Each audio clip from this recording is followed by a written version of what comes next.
Good morning everybody and welcome back to another War Thunder video. Today I'm going to be taking a look at the T-34-100. This is a tank that I think was one of my first loves in War Thunder. It was one of the first premiums I ever got. As a matter of fact, I think it was the second. And yeah, I love playing it in simulator battles, but it's something I haven't done for a very long time, so that's what we're going to be looking at today. Let's get into the clip. So before we go any further, let me just do a little small disclaimer for a moment. This tank sits at a battle rating of 6.7 at rank 4. 6.7 is a little bit of a weird BR for the Soviet ground forces. Primarily because they don't have very many 6.7 tanks. They do have a few, but generally their tanks are either 6.3 or 7.0. For example, the T-44-100, which is actually in the tech tree, although it was added long after this tank was. This was one of the first premiums in the game for the Soviet tech tree. And as such, I don't think it's any longer on sale, but if it is, let me know in the comments, because I honestly can't remember. But this tank was a fantastic training tool, for me at least, for the T-54s, when they were the top tier. This is a long time ago now. We're talking back when the ZSU-57 was the meta.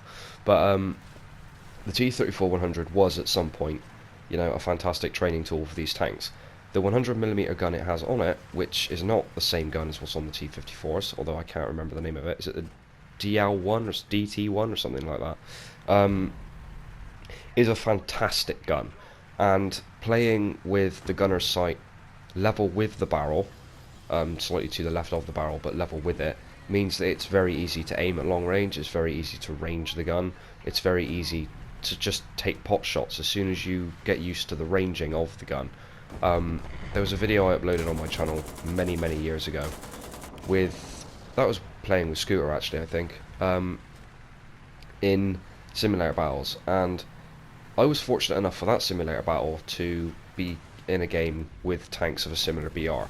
So I was fighting Tigers in a gun that has over 220mm of penetration with the top shell, which I'll post a thing of here in the thing so you can look at it, because I did take a screenshot of it. Yeah, it's a very good shell. It's almost got a kilo of high explosive content within it, TNT equivalent. So if you penetrate, which you're pretty likely to do, you're going to kill whatever you penetrate. And that high explosive mass is probably the most important aspect of the shell, regardless of the penetration. The problem becomes that at range, when you're firing at tanks with very little amounts of armour, you tend to either overpen, which is kind of rare. You'd have to be shooting at something like a Hellcat for that to happen, and even then they get hull break now. So assuming the hull break works correctly, it shouldn't be an issue, but I digress. The issue becomes that if you penetrate, and you penetrate from the side, there might not necessarily be enough armour to set off the fuse. This means that your shell can go straight through the tank and not do any damage. The solution to this is engaging vehicles front on. This is where the T-34-100 starts to have problems. The armour on the hull is exactly this. It's literally a T-34-85 hull with a different turret and a big gun. That's the only difference. The hull armour is exactly the same. The engine, as far as I know, is exactly the same. The mobility, though, remains pretty decent. So it may have been a larger engine, but I can't comment on that. The shells, as I said, for the gun are specific for the gun, but it's just such a good tank. It has a lot of downsides, okay? At battle rating of 6.7, the armour is honestly kind of poor against most of the things that you'll be facing. I'm talking about in random battles now, not in sim. So, for example, the Tiger II 105 you will face. They can punch through you like you're butter. A lot of other tanks can also do the same. In this simulator battle, though, I wasn't fighting Tigers and Tiger IIs. I was fighting a higher tier than that. So, as you've seen, I've already knocked out a Japanese tank. They get heat, so he would have had no problem penetrating me whatsoever if he had actually seen me there. I'm not going to give any spoilers about whatever tanks I see, but all I will say is that I'm in a game with other people who are able to take T-44s, T-44-100s, IS-4s, IS-3s, You know, this is a higher tier than what I should really be playing in.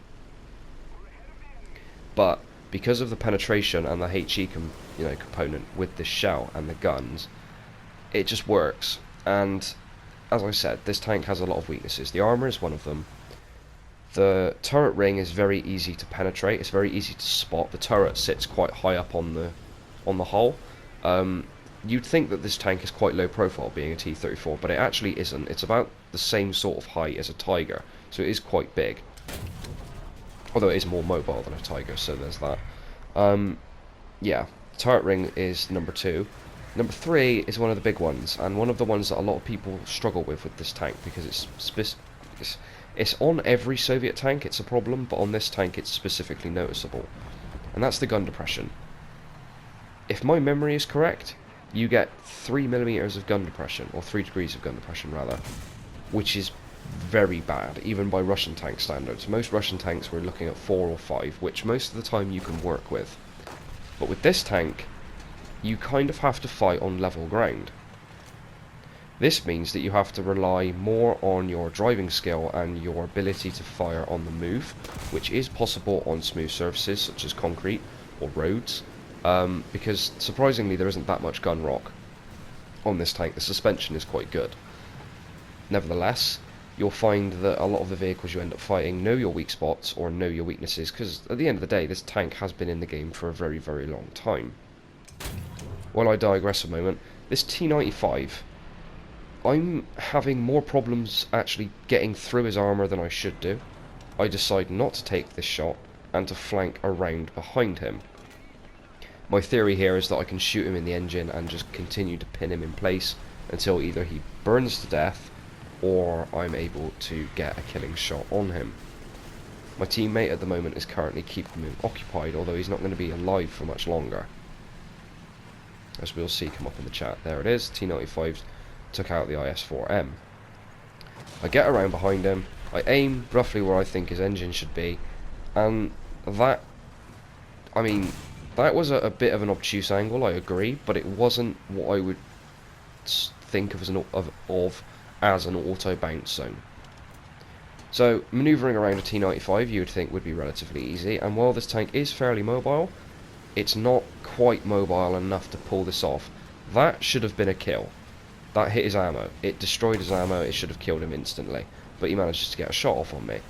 Luckily, at this point I've fired early enough that I might be able to reload before he takes me out, which would have been possible if it weren't for the Type 61 getting his revenge. I honestly really enjoy playing this tank in simulator battles, and it's something that I used to do quite a lot. I'd be able to get into a simulator battle match and take out, I don't know, like 6, 10 tanks, within the 2 respawns obviously, but those were really good matches, and if I got a couple of capture zones in there as well, it was a very profitable and XP heavy match. So I don't really know why I ever stopped. I suppose simulator battles have just sort of not really been this sort of tier. Most of the time they're either bottom tier or high tier. There's no middle ground as far as I can tell. So yeah, if you don't have this tank, I've always said, whenever I did premium reviews, and this is not a review video by the way, this is just a gameplay video, but whenever I've done premium review videos, I've always said that my job is not to tell you whether you should spend your money or not. What I do is tell you the facts and allow you to make the decision yourself. And it's the same sort of story with this tank. I'll just pause for a minute while I get my revenge. Lovely. About time. I always say that I don't want to tell you whether you should or shouldn't spend your money on something. So I give you the facts as I see them, and I always suggest that you buy it on your own opinion of those facts. And with this tank though, it's very reliant on your playstyle. Now, my playstyle is quite aggressive, as you will have noticed from my videos, but if you know the tank and you've been using it for as long as I have, you tend to be able to make it work. So it might be a tank that might suit you if you'd be interested in getting it. Otherwise, I hope you enjoyed the video, guys. Thank you very much for watching. Please feel free to subscribe if you'd like to. Thank you very much for those who have subscribed over the last few days. I really do appreciate it. welcome to the channel. I hope you enjoy your stay, and I hope to see you in another Wolf video. Peace.